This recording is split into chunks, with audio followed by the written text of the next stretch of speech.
the subatomic particles resist from fusing to one another. So, first of all, that's just I know you're like purposely doing that, but it's like it's kind of bad faith to just be like, Okay, no, we point- don't call it that. Like we do call these relationships. Like yeah, that's no, the word okay, we use for this. But yes, that is the subjective part. Everything that I've just told you regarding the relations of these two people, you walking down, right, and then like what I just described is basically remove all social cohesion from it whatsoever, right? We stop calling it a human. We stop calling it, all of the things that we socially accept, right? And just do objectively what it is. But right? we could do that with literally everything. Like no, anything empirical, we could do that. No, I because could things describe that a are tree in the same way. yes. Okay, so like anything empirical, I can describe just the way you did. Well, things that are empirical, we already describe it that way. No, we don't. We say that's Sure. a tree. We don't say that's like this cell type that has. Well, I mean, if you're doing empirical science, you are doing that. You are in effect doing exactly that. Empirical, just like existing in the world, we're just like, hey, we've categorized this as tree. That's the word we're using for this empirical thing in the world. So in the same way, the word we use is relationship. But we use like very specific definitions to what we refer to as tree. Like a seed is not a tree, and neither is. We use this for everything. You have work relationships, you have school relationships, you have online relationships, you have family, friends, loved ones. Like relationships, not just as like they exist. That's just what the word we're using to describe it.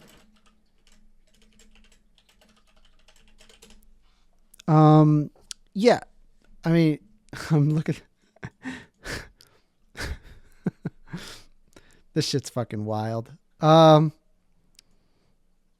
tree is a perennial woody plant with a single main stem, trunk that support branches and leaves, typically growing a considerable height and exhibiting secondary growth.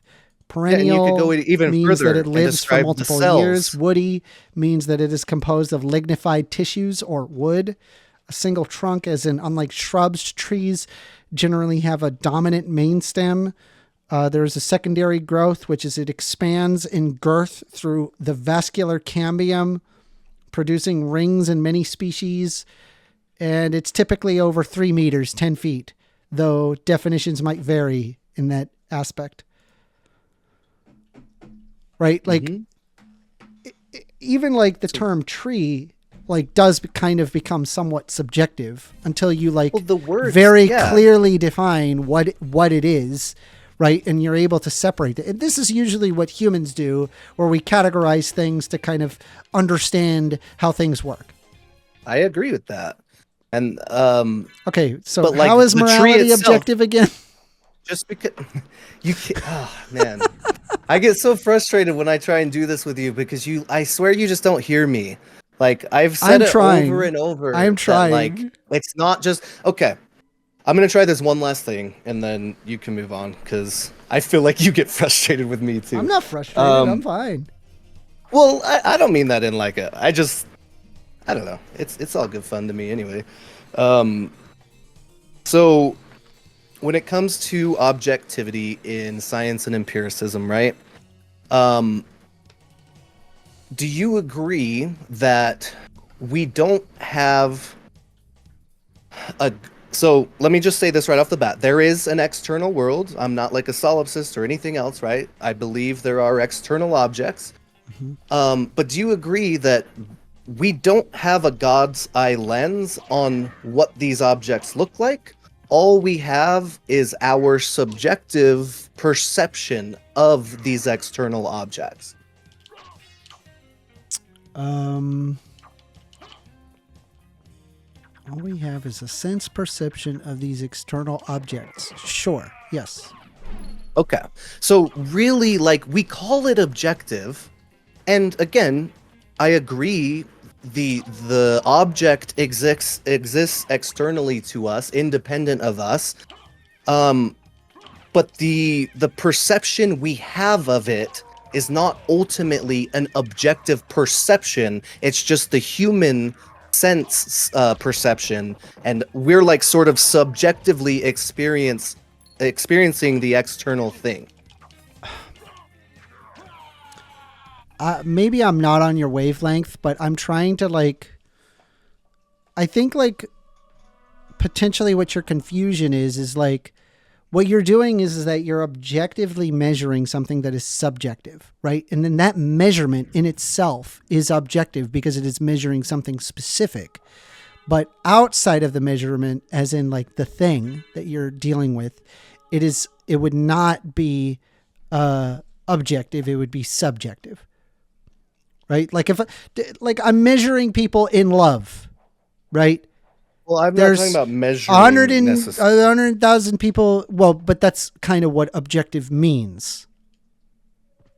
Well, you said earlier it means independent of humans. There's independent, an object. It's that a measurement. Just exists. It's something typically independent of human observation. It is what it is, independent of that. And one of the best sniff tests to determine if something is objective is whether or not it can be measured, right? If it's measured, but when you start measuring, right, start the measurement projecting. in itself is objective, right? So what you're measuring is objective, but the thing itself can be subjective. The thing that you're measuring can be subjective. Does that make sense? Well, I would say the object itself is the external independent thing, and then the way we measure that thing is us projecting our idea of measurement. For example, a foot or whatever, whatever inches, whatever measurement we want to use. And I know that that's not the only thing measurement means, but we're just projecting our categories onto the moon is X miles away, but we've just sort of arbitrarily determined mile is this unit we're gonna count, but that's an objective measurement, right? We need to be able to measure it somehow. It's not subjective. Sure. No, yeah. Well, I'm saying we're projecting our categories onto it. The mile is a mile independent of a human's observation, is the point. Right? It exists. You have to define a mile. A mile wouldn't exist. But the mile itself, right, once it is defined, it is not up for your individual interpretation as to what a mile is. It is that. Well, everyone has to agree on miles. Sure. That's what I'm saying. Because we could have done it 1 foot less, and it would still be now intersubjective thing we've agreed on, just because we did 1 foot less now, right? If I could interject, no, you don't have to agree. If I tell you the moon is a specific amount of miles away from me, and I'm telling you exactly what I mean by a mile, even if you object to it, I'm still right. Well, so if you're telling me exactly what it is to be a mile, you're saying it's X amount of feet or something, right? Yeah, I define it precisely for you. And then, but what if you don't agree? What if my culture was it doesn't a foot is 11 inches? No, but it doesn't matter because I explained it to you, right? So even if you don't like it, and if you feel like the mile should be half of what I've told you or whatever, I would still be right, and that would still be an objective measurement.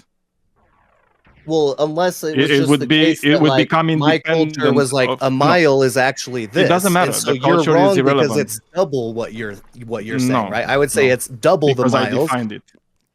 Because I defined it. So as soon as you define it, right? As soon as you define it, Yeah, but me and Amanda stands right now independent. are just struggling with definitions, right? So that can also happen.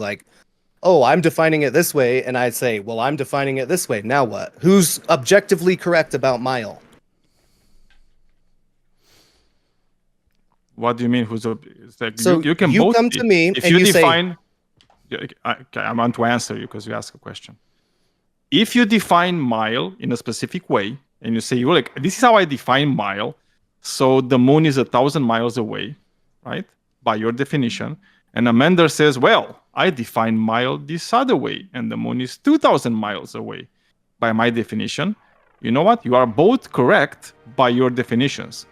And at this point, your definitions, right, become objective, right? The measurement, according to the definition, they become objective, right? Because they're literally stance independent because they have been defined as something, right? Yeah, Yeah. you could disagree that the other guy, No, I that's agree the with you wrong there. type of mile. It's my mile is the correct mile. Well, that's a different topic, right?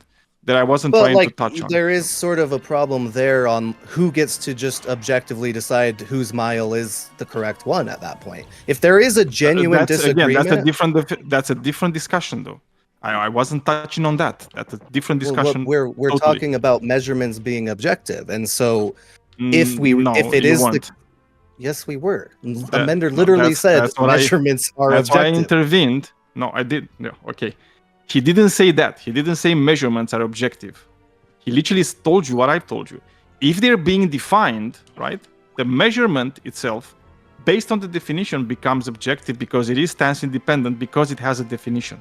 I said that Right? it's a good sniff test. It's a really good way to determine if something is objective, if it is measurable. Right? What you're measuring is the objective thing. Yeah. And so, okay, I was talking about external objects, right? And you said measurements are a good sniff test, I guess.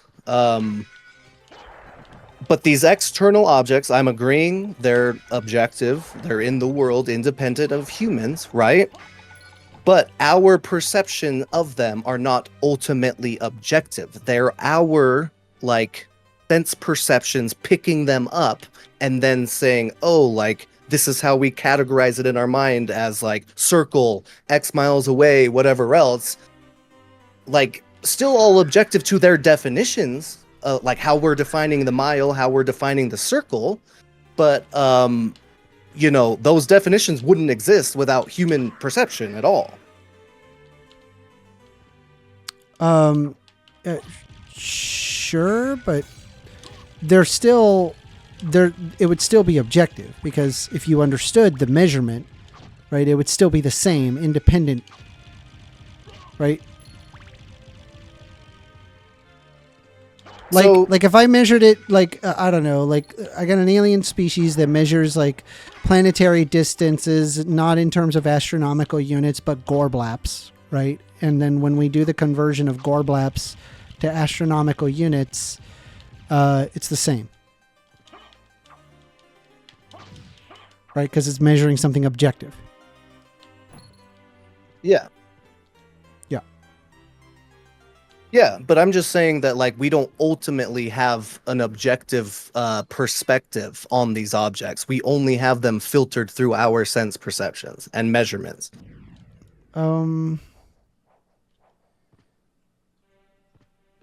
No, because there are things like we can observe things that exist longer than we've existed.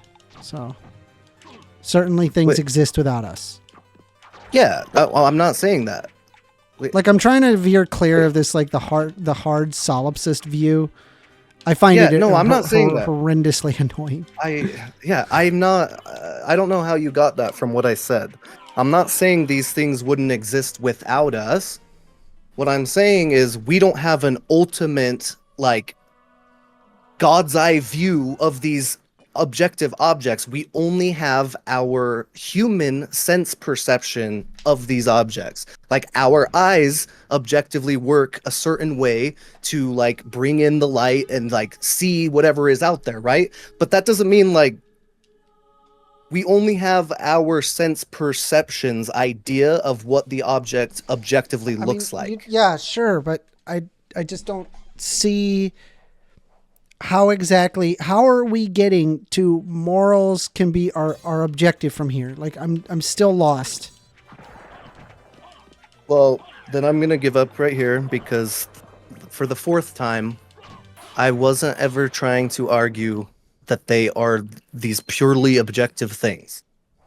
And I've said that multiple times, and I think it's really hard for people to comprehend the idea that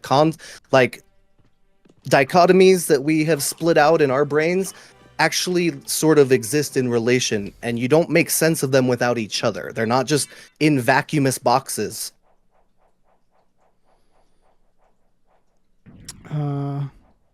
Yeah, I'm not sure. I'm not sure what your point is then anymore. I'm sorry. I'm trying to understand your point. I really with the am. morality, the point with the morality was not that morals are just objectively true. Like in all cases, it's that there can be found truth values to morals, right? But that doesn't mean that it's like the same as like, oh, the moon's there, right? Like, All right. but yeah, I'll just give up there. I'm sorry. I'm sorry. That wasn't more Are satisfying. you a moral realist, Casey?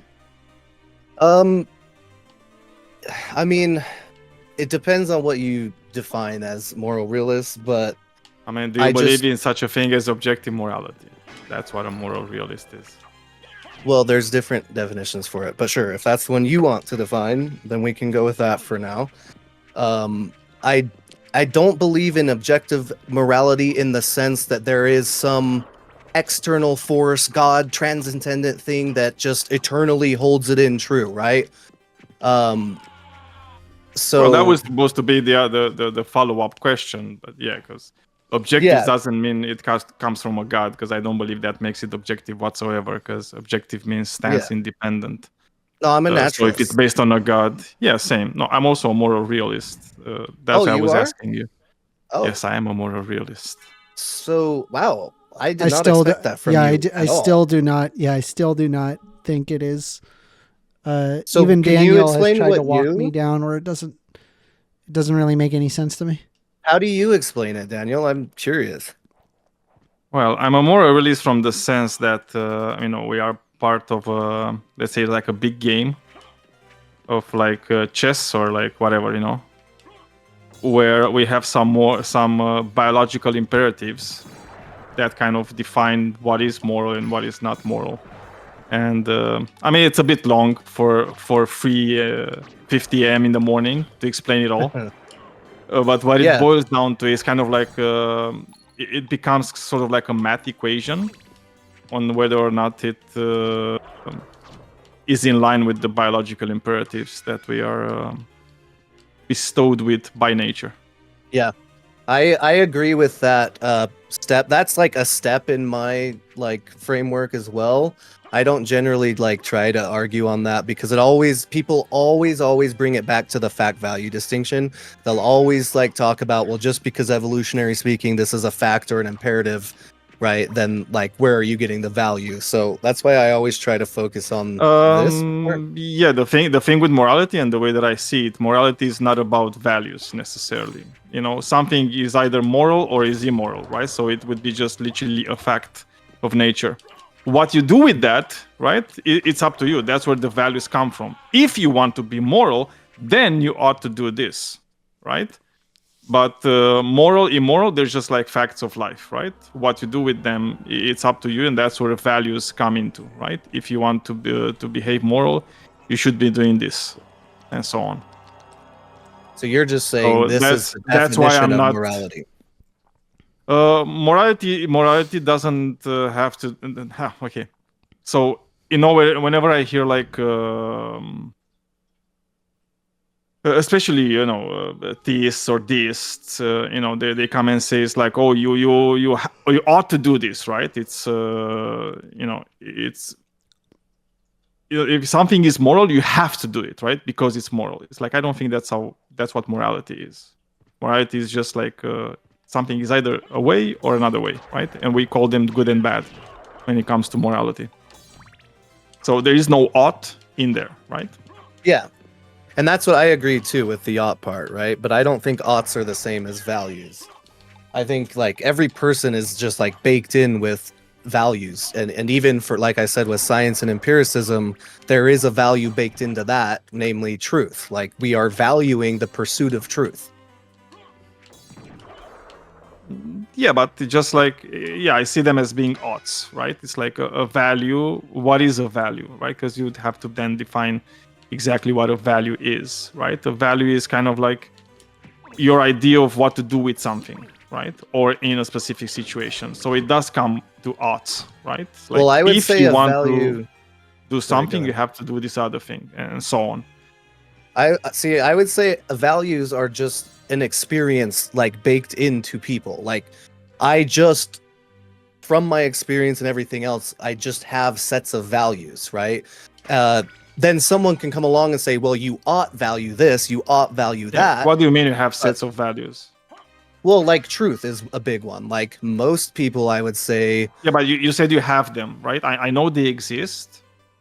What you said, you literally said they're baked in, right? So you're kind of saying it's like it's not a tabula rasa, right? It's like in our minds we have values, right?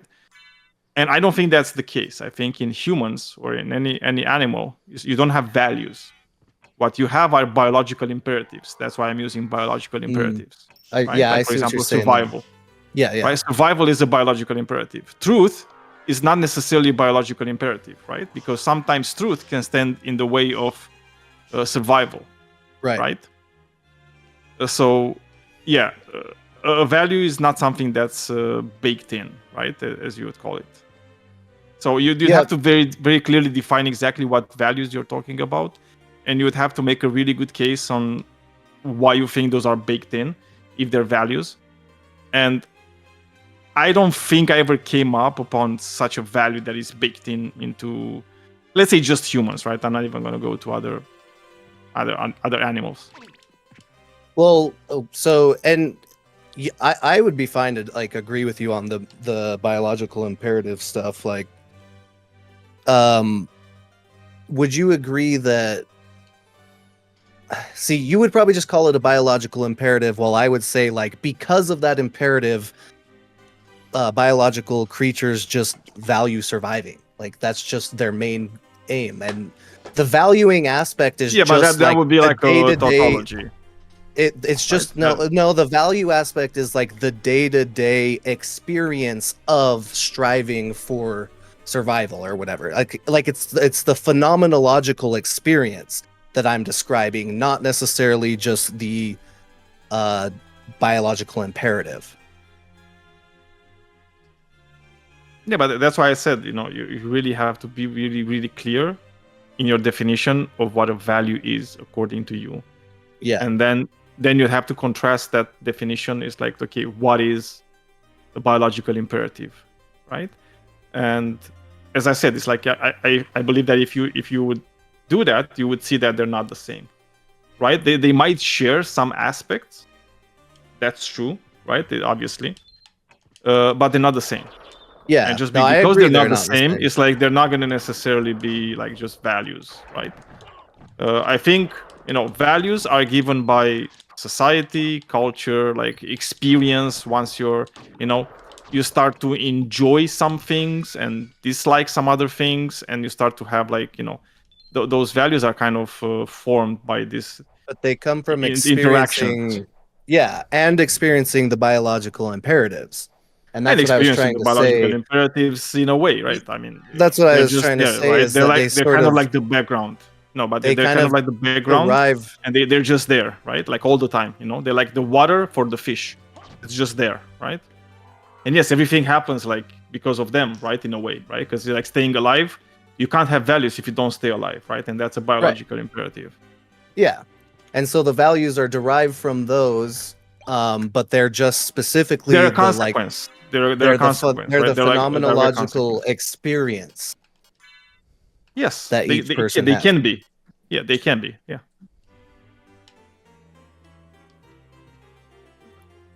But as I said, I think 4 a.m. is not really these are like pretty deep things. Yeah.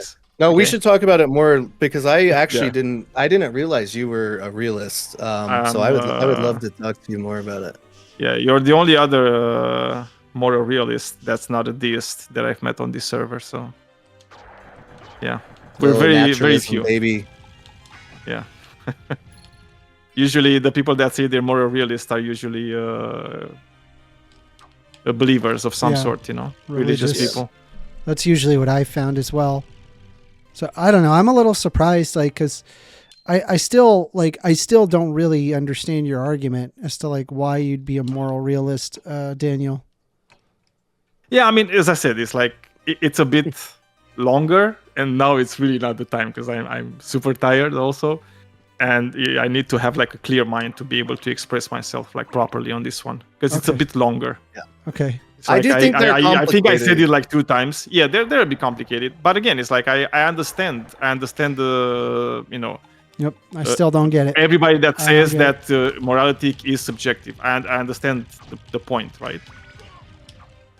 So yeah, I don't think people are dumb for thinking morality can be subjective. And also, it's like when I'm saying that I'm a moral realist, I'm not saying that I'm 100% sure that I'm right. I could very well be wrong about it. It's just something that I think is true based on some argumentation, and that's all. And I'm I not would the say purveyor like, of the ultimate truth. I'm definitely not like this like moral objectivist. Typically, if I were to refer to myself as a realist, I'm just saying I think we can find truth values to like moral claims.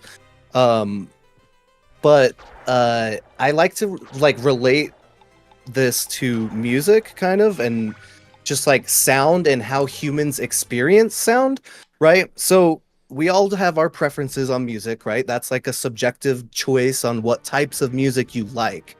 However, there is like an objective feature to how human brains perceive sound waves in such a way that they sound like we've been able to organize a whole musical theory because certain notes sound in harmony with each other while certain other notes don't sound in harmony with each other. So there's like this objective feature to how our ears and our brain is perceiving sound. Yeah, but that being said, you can have music that is harmonious and you wouldn't like it anyway. And the reason you don't like it is not because there's some like intrinsic truth value to the harmonics in the music. It's because of cultural things, right? And that actually has been demonstrated like multiple times, right? How people enjoy certain beats just based on the culture around them. And the type of culture you're raised in actually makes you more prone to like specific types of music. Bro, And can I just tell actually you, dislike other types of music. there is no way my culture has influenced my enjoyment of music, because the music I enjoy is freaking weird. it's like when I show people like, oh, this is I love this, and then I show them that every freaking time they're just like, you listen to this? So I'm like, yeah, it's a bop. No, but Amanda. So it's like sometimes the culture doesn't affect you directly. So let's say everybody listens to the same thing. So what it means, it doesn't mean that you're gonna like the same thing they like, right? Like sometimes there's like an adverse reaction where it's like, oh, fuck them, I just hate these people. It's like, what the fuck is that music? Yeah. I'm just gonna dislike it because they like it. Got it. But I'm not that. Yeah. Hey, but obviously it's a much more. But again, it's like there's like there have been studies done on this, and there are, again, when I'm saying, I'm not saying like styles of music or whatnot. I literally said type of beats, right? And like certain things in music that would make that type of music like more attractive to you because of those like specific things, right? That happen inside them. Certain harmonics that you're kind of like, because of the culture you're raised in, it makes you more prone to like them, right? Not the whole thing, just like certain specific things in the music. I would say environmental context also plays into this. Like if you're a society that lives in like a desert and don't have as much access to water or whatever, like all of these contexts affect the way you engage in culture and society. And I just want to quickly add, I'm going to jump off, but regardless of whether it's culturally relative or like more in the realist camp, like what I would argue for, this is actually why I like to argue for diversity and pluralistic cultures, because I think ultimately when you engage in societies and bring all of these together, that's how you like basically just begin to mesh like humans into this culture that begins to value the same things essentially. I think we can all three agree on this. I think. Well, and I'm not saying like that's for sure true, but I just like that would be my prescription on the world, I guess. I mean, even if you look at like people actually studying these things, it's always, and I know like right now all the Trumpists are like, oh my God, DEI is like evil and so on. But yeah, actually having diversity, having equity in a society, being inclusive actually does help the society. Yep, that's better. All right, well, thanks guys. Thanks, Aminder. All right, sick, bro. Sick, bro. Sick, I like this thing for you. Sick, bro. Sick, bro. This is such an American thing. Holy shit. Let me get the Fucking timer Americans, here. man.